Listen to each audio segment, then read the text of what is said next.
히브리서 4장 17절로 24절 같이 합독하시겠습니다. 그러므로 내가 이것을 말하며 주 안에서 증언하노니 이제부터 너희는 이방인이 그 마음에 허망한 것으로 행함같이 하지 말라. 그들의 총명이 어두워지고 그들 가운데 있는 무지함과 그들의 마음의 굳어짐으로 말미암아 하나님의 생명에서 떠나 있도다. 그들이 감각 없는 자가 되어 자신을 방탕에 방임하며 모든 더러운 것을 욕심으로 행하되 오직 너희는 그리스도를 그같이 배우지 아니하였느니라. 진리가 예수 안에 있는 것 같이 너희가 참으로 그에게서 듣고 또한 그 안에서 가르침을 받았을진데 욕심을 따라 썩어져가는 구습을 따르는 옛사람을 벗어버리고 오직 너희의 심령이 새롭게 되어 하나님을 따라 의와 진리의 거룩함으로 지으심을 받은 새 사람을 입으라. 아멘. 네. 옛사람과 새사람에 대해서 오늘 말씀이죠.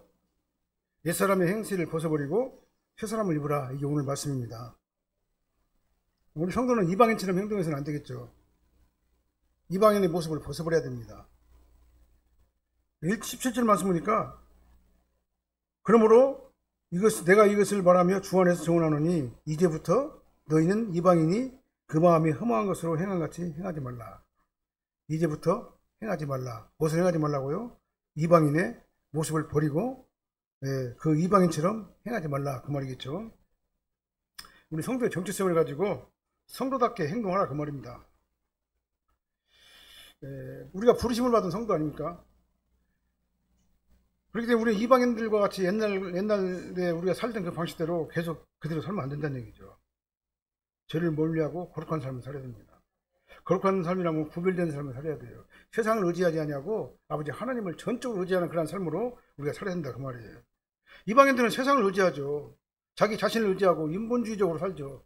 이성과 자기 자신의 어떤 과학적인 그런 논리를 가지고 살죠. 물론 우리가 과학적인 논리를 가지고 살지 말란 말 아닙니다. 이성적으로 살지 말란 말 아니에요. 그러나 우리 이성이 하나님의 지배를 받고 하나님의 인도함을 받는 그런 이성으로 변해야 된다 그 말이죠. 그래서 우리가 세상을 향하는 것이 아니라 우리 이성이 하나님을 향하는 이성으로 변해야 된다 그 말이에요. 성도는 혼자 사는 게 아닙니다. 하나님과 같이 사는 거예요. 내 안에 누가 있습니까? 성령이 계시잖아요. 우리는 그리스도의 지체입니다. 우리 혼자 사는 게 아니라 예수 그리스도의 지체로서 우리가 사는 거죠. 그래서 우리는 어디와 연결되냐면 예수 그리스도와 유기적으로 연합되어 있는 겁니다. 영적으로. 유기적으로 연합되기 때문에 예수 그리스도와 한 몸이고 하나님과 같이 사는 거예요. 하나님과 한 몸이에요. 그래서 우리는 새 사람답게 예수 그리스도의 사람답게 이 세속적인 가치관을 버리면서 하나님의 방식대로 우리가 살아야 된다 이 말입니다. 그럼 어떻게 됩니까? 우리의 삶의 방식이 완전히 바뀌어져야겠죠. 우리 가치관이 바뀌어져야 된다 그 말이죠. 과거의 모습 버려버려야 된다 그 말입니다. 왜냐하면 과거의 모습은 뭐냐면은 그 마음이 허망해요. 허망하게 행합니다. 실컷 죽으라고 최선을 다해주고 바벨탑을 쌓는데 바벨탑은 무너지게 돼 있는 거죠. 우리가 바벨탑을 쌓아놓고 그 바벨탑을 가지고 우리가 하늘나라에 갈 수 없잖아요. 이 땅에서 삶은 순간적인 것입니다. 영원하지 않아요. 그렇기 때문에 이 땅에서 영원히 살 것처럼 바벨탑을 쌓잖아요, 사람들이. 바벨탑을 쌓아요, 영원히 살 것처럼. 근데 영원히 사는 게 아니잖아요. 우리는. 이 땅에서는 영원히 사는 게 아니에요. 우리가 영원히 살 곳은 영원한 천국이에요. 그래서 이 땅에서 행하는 모든 인문학적인 모든 것들, 인본주의적인 모든 것들은 이 땅에서 살 동안에는 필요한 겁니다. 우리는 인간답게 살아야죠. 이 땅에서 노력하면서 인간답게 고상하게 멋있는 삶을 살아야 됩니다. 근데 고상하게 멋있는 삶을 산다고 다 천국에 가는 거 아니다 그 말이죠. 그래서 마음이 허망한 것은 뭐란 말이야? 여기서 허망한 것은 철학, 종교, 자아실현 이런 걸 통해 가지고 만족을 얻으려고 그래요. 종교도 만족을 얻기 위한 하나의 도구로 사용하는 겁니다. 철학도 마찬가지예요. 인간다운 삶을 살고 높은 철학적 경지에 올라가가지고 고상한 삶을 살기 위해서 철학을 갖다 탐구하는 거죠. 이게 바로 내가 믿기 전에 세상 방식대로 사는 거예요. 근데 이렇게 산다고 그래가지고 그 사람이 구원받는 게 아니잖아요. 구원은 예수 그리스도를 통해 가지고 받는 거죠. 신앙생활에 인간다운 삶을 살 수 있어요. 필요 없다는 얘기가 아니에요. 필요해요. 그러나 이것이 신앙생활하고는, 신앙생활은 아무 도움이 안 되는 것이다. 그 말이죠. 그래서 이 땅에서 있는 모든 것들은 다 허망하다. 이 땅에 살동만 필요하다. 필요 없다는 얘기가 아니라 이 땅에 살동하는 게 필요하죠. 그러나 그것 가지고 천국 가는 것이 아닌데 그것만 붙잡고 있는 거예요. 그것이 다인 줄 알고. 허망한 거다고요. 허망한 거. 이런 거 철학적인 사고방식, 인본주의적인 사고방식, 자아실현을 통해 가지고 심리학적이고 상담학적인 그런 사고방식은요, 하나님의 특별 계시를 부인해요. 하나님 없이도 자기가 얼마든 인간다운 삶을 살 수 있다고 생각을 하기 때문에 그렇습니다. 인간다운 삶을 살게 되면 그것으로 만족한다 그 말이죠. 더 이상 필요가 없다는 얘기, 내세도 부인하고, 하나님도 부인하고 영원한 삶도 부인하게 되는 것이죠. 이 땅에서 삶이 최고다라고 말해요. 나는 이 땅에서 삶이 중요하지 않다는 얘기가 아니에요. 우리는 잘 살아야 됩니다. 이 땅에서 인간다운 삶을 살아야 돼요. 근데 그것만이 전부다라고 생각하는 것이 문제다 그 말이에요. 그래서 여기에 집착하고 여기에 집착해가지고 하나님을 멀리하게 되면요, 이것은 허망한 것이다. 허탄한 우상에 지나지 않는다라고 말씀을 드리는 겁니다. 그래서 이러한 철학적 사고, 그 다음에 이성적, 논리적 사고를 가지고 탐구를 하다 보면요, 특별 계시를 부인할 뿐만 아니라, 다시 말해 예수 그리스도를 인정하지 않을 뿐만 아니라 자연 계시에 드러나는 하나님의 존재 자체도 인정을 하지 않으려고 하는 경우가 있어요. 그게 문제인 겁니다. 그래서 세속적인 가치관은 험한 거예요. 거기서는 어떤 진정한 의미의 행복을 찾을 수가 없어요. 삶의 의미를 맺을 수 없습니다. 그래서 성도는 이 세속적 가치관에서 떠나야 되는 겁니다. 그래서 이방인들은 하나님의 생명에서 떠나야 되는 거예요. 그래서 이방인의 자리에서 떠나야 되겠죠. 18절 말씀 한번 읽어볼까요? 그들의 총명이 어두워지고 그들 가운데 있는 무지함과 그들의 마음이 굳어짐으로 말미암아 하나님의 생명에서 떠나있도다. 영적으로 안면한 상태예요. 그러니까 예수님이 그리스도라는 걸 몰라요. 왜 그래? 영적인 눈이 없기 때문에, 어두워져 있기 때문에. 이성의 눈만을 가지고 이 세상에서 과학적인 사고방식을 가지고 이성적인 논리적인 사고방식만 가지고 살려고 하기 때문에 영적인 눈이 가려져 있는 거예요. 그래서 총명이 어두워졌어요. 영적으로 안면 상태가 있는 거예요. 그렇기 때문에 하나님의 생명이 없어요. 그래서 예수님을 갖다 인정하지 못합니다. 빛이신 예수님께서 이 땅에 오셨음에도 불구하고 총명이 어두워져가지고 예수님을 깨닫지 못하고 알지도 못하고 믿지도 못하는 거예요. 오히려 예수 믿는 사람들 갖다 미련하다고 그래요. 헬라인들은 미련하다고 그래요. 어리석다고 그래요. 왜 그래요? 하나님을 아는 총명이 없기 때문에, 영적으로 안면 존재이기 때문에 그렇습니다.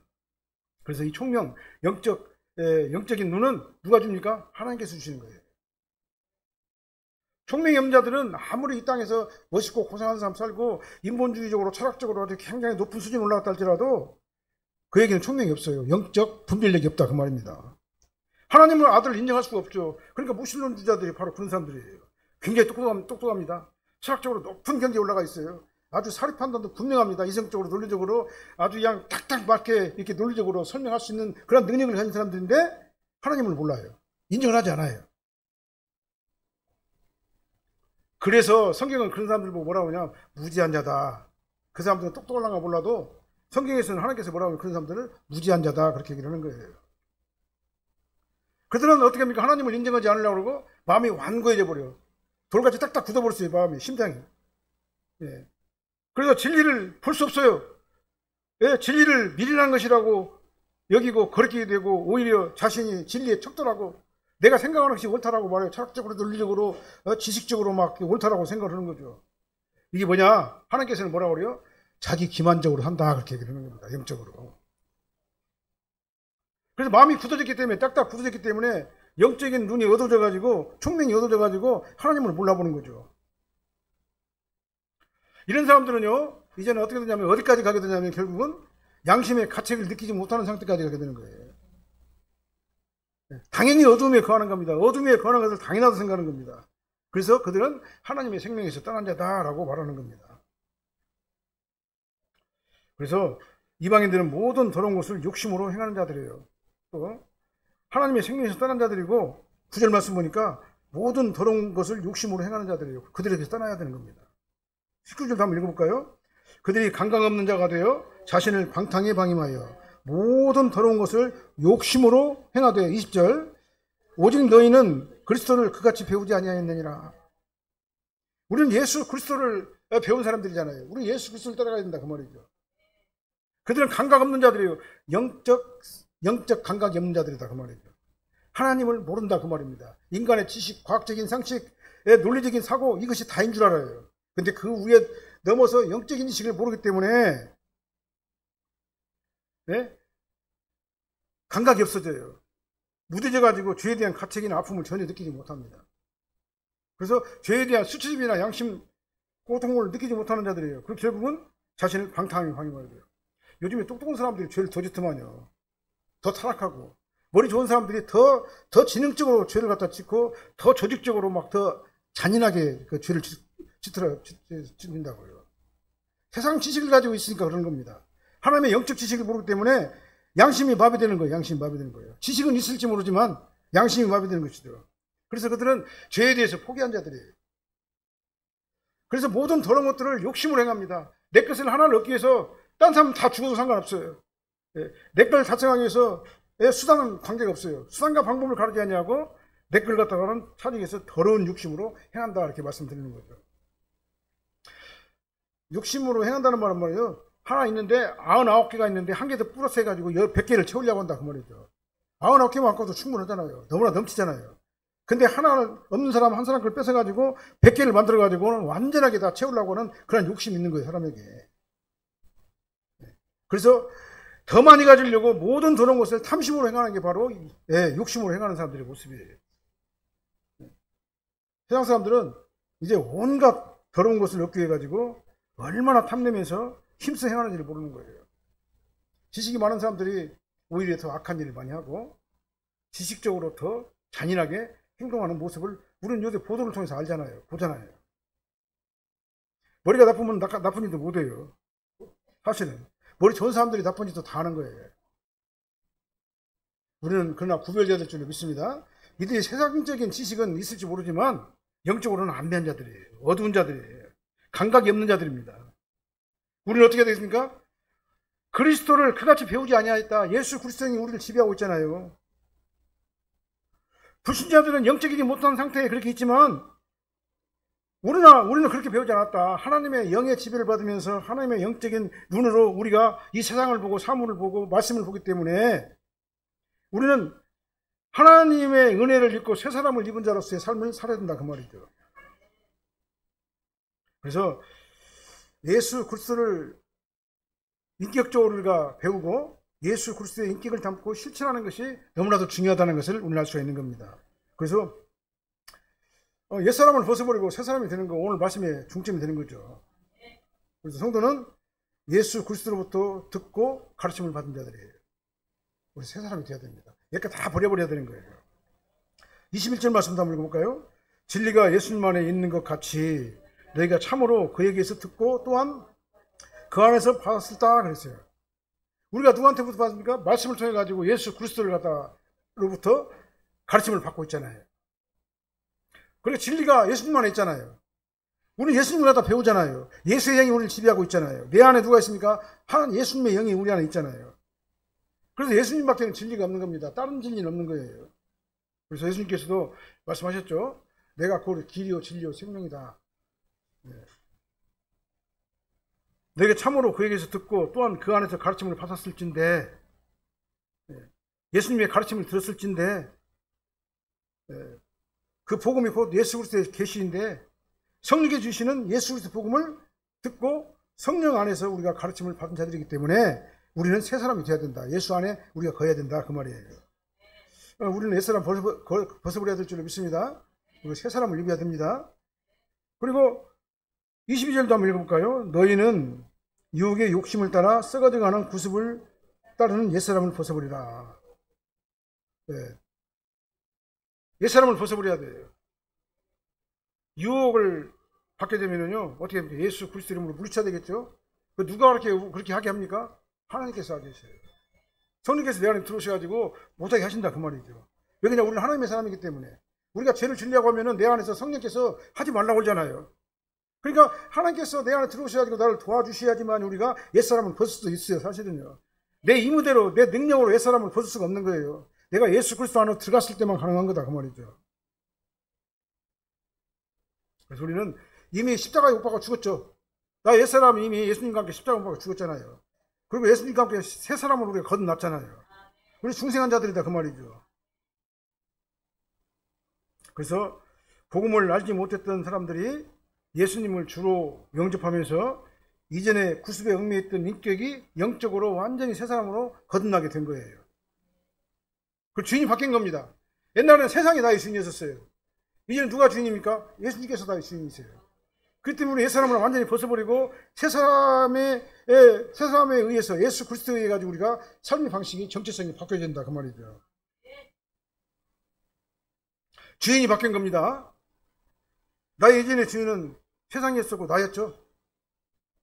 그럼 내가 죽었잖아요. 누구하고 죽었습니까? 예수님하고 함께 죽었잖아요. 그리고 예수님하고 다시 살아났잖아요. 나의 새로운 주인이 누굽니까? 예수님이세요. 그래서 옛사람을 벗어버려야 됩니다. 옛사람의 풍습에서 우리는 떠나나와야, 습관에서 떠나나와야 된다 그 말이죠. 이 병아리가요, 이 딱딱한 이 껍질을 깨고 나와야지만이 새로운 세상을 볼 수가 있잖아요. 우물 안에 개구리가 하늘이 동그란 줄만 알아요. 세상 밖에 있는 막 넓은 세상을 몰라요. 그 안에 세상이 단 줄 알아요. 그가 거기서 벗어나려면 어떻게 돼요? 우물 안에서 벗어나야 된단 말이죠. 우리는 우물 안에서 우리는 벗어난 자들이에요. 딱딱한 병아리 껍질을 입고 부활한 자들입니다. 영적으로. 그래서 우리는 새로운 삶, 예수 그리스도 안에서 새로운 삶을 사는 사람이다 그 말이죠. 그래서 우리는 옛사람을 따라가지 말고 구습을 따르지 말고 새 사람을 입어야 된다 그 말이죠. 23절 말씀 한번 읽어볼까요? 오직 너희의 심령이 새롭게 되어 24절 하나님을 따라 의와 진리의 거룩함으로 지으심을 받은 새 사람을 입으라. 당연하잖아요. 우리가 예수 그리스도로 거듭났는데 계속해서 옛사람 상태에 있으면 안 되죠. 여기서 새롭게 되어 이 말은 뭔 말이냐면요, 수동태예요. 내가 새롭게 된 것이 아니라 하나님께서 나를 새롭게 만들었어요. 뭘로요? 예수 그리스도의 보혈의 피로. 우리 이미 새롭게 된 사람이에요. 내가 계속 강단에서 말씀드리죠. 내가 구원받았다는 얘기는 뭐냐? 우리의 원죄 문제가 해결됐다 그 말이잖아요. 원죄 문제가. 예수님께서 만민의 죄를 대속하셨다 그 말은 우리의 원죄 문제를 해결하시고 예수를 믿는 순간, 거듭나는 순간 우리 죄 문제는 싹 없어진 거예요. 근데 우리 자범죄가 남아있잖아요. 근데 우리 자범죄가 뭐예요? 내 안에 있는 여러 가지 죄들이죠. 그걸 갖다가 막 정복을 해야 되는 거예요. 그래서 우리는 심령이 새롭게 돼야지만이 가능한 겁니다. 우리 심령이 새롭게 변화된 것은 사실은 내 힘으로 된 것이 아니라 보니까 수동태라고 그랬죠. 성령에 의해 가지고 우리 심령이 새롭게 된 거예요. 그러니까 저희들은 예수 믿고 구원받고 하나님의 자녀가 됐으면요, 내 심령이 이미 새롭게 된 겁니다. 그래서 우리는 새 사람을 따라 살아야 되는 겁니다. 내 안에 있는 여러 가지 죄악들, 여러 가지 부정한 것들을요, 싹 다 제거시켜버리는 거예요. 정복전쟁을 해야 되는 거다 그 말이죠. 그래서 새 사람을 입으라 이 말은 해도 되고 안 해도 된다가 아니에요. 명령어입니다. 그래서 하나님의 옷을 입고 구별된 거룩한 우리는, 심령이 새롭게 된 우리는 의와 진리의 거룩함을 주신 새 사람을 입어야 된다 그 말이에요. 그래서 새 사람을 입는 것이 바로 성도의 신앙생활의 목적인 거예요. 새 옷을 입으려면 어떻게 되죠? 새 옷을 입는 자들은요, 헌옷 버려야 되잖아요. 아니, 헌옷 위에다가 새 옷을 입는 사람이 있어요? 그거 말 안 되잖아요? 헌옷을 벗어버리고 새 옷을 입어야 되겠죠? 옛사람 다 벗어버려야 돼요. 그러니까요. 옛사람은 나는 그대로 있으면서 그 위에다가 옷만 걸쳐입고 아닌 것처럼 보면 안 된다 그 말이에요. 그래서 옛것을 벗어버리는 일 중요해요. 그거 먼저 선행해야 돼요. 그리고 새 사람을 입는 건 더 중요해요. 그래서 우리는 하나님의 형상을 입은 새 사람을 입은 우리가 됐다 그 말이죠. 이게 바로 원래 창조 목적에 맞는 인간으로 우리가 변화된 거다 그 말이죠. 그리고 우리는 회복된 거예요. 회복된 우리는 회복된 자들답게 하나님의 형상에 따라서 우리가 아름다운 그런 삶을 살아야 될 줄 믿습니다. 이렇게 구원이라는 것은 이렇게 심오한 겁니다. 잃어버렸던 하나님의 형상을 되찾은 거잖아요. 그래서 우리는 의와 진리와 거룩함으로 지으심을 받은 새 사람이에요. 그래서 우리는 새롭게 지음을 받은 거예요. 우리는 성령에 의해 가지고 재창조된 그런 사람인 거예요. 그래서 우리는 옛사람을 벗어버리고 이제 새로운 사람으로서 성도로서의 삶을 살아야 되는 겁니다. 그래서 이제 옛날에는요, 우리의 신분이, 우리의 정체성이 세상에 속한 사람이었잖아요. 우리 거듭날 우리 천국 시민이 됐잖아요. 우리의 영은 어디 있습니까? 천국에 있잖아요. 육신은 지금 여기 있죠. 죽고 난 다음에 다시 부활하겠죠. 부활하면서 영원한 천국에 살겠죠. 그러니까 우리의 정체성은 하늘이에요. 하늘. 네, 하늘이기 때문에 우리는 하나님을 따라가는 거룩한 존재가 되야 될 줄 믿습니다. 그래서 우리는 옛사람을 벗어버리고 옛사람의 행실을 청산해버리고 거룩한 새사람을 입고 하나님의 성도답게 이 땅에서 성도로 살아야 된다. 하나님의 백성이니까 이 땅에서 성도로 살아야 되는 거예요. 하나님의 백성이면서도 이 땅에서 세속적인 사람과 똑같이 살면 안 된다 그 말이죠. 그래서 우리 삶은 이제 거룩하고 구별된 삶으로 우리 삶을 이어나가야 될 줄로 믿습니다. 기도하겠습니다. 사랑하는 하나님 감사합니다. 옛사람을 벗어버리게 도와주시옵시고 새사람을 입게 도와주셔서 이제 옛사람에 행하던 그런 모든 구습들을 다 벗어 던지게 도와주시옵시고 이제 아버지 하나님 방법대로 살게 도와주시옵소서. 하나님께서 하라는 대로 순종하게 도와주시옵시고 성령의 감동에 민감하게 반응하게 도와주시옵시고 하나님 말씀에 순종하며 따라감으로 아버지 옛사람으로 있던 세속적인 가치관을 다 벗어버리게 도와주시옵시고 전적으로 하나님을 의지하고 전적으로 하나님을 바라보고 전적으로 말씀에 순종하는 아버지가 거룩하고 구별된 저희들이 되게 하여 주시옵소서. 아버지 하나님 도와주시옵소서. 저희들 혼자서는 힘들고 어렵습니다. 아버지 하나님께서 도와주셔야지만 가능하오니 성령께서 이 시간 저희들과 함께 동행해 주셔서 옛사람 다 벗어버리고 온전한 새사람으로 이 땅에서 성도로서의 삶을 살 수 있도록 저희들의 마음과 생각을 지켜주시고 보호하여 주시옵소서. 예수님 이름으로 기도합나이다. 아멘. 405장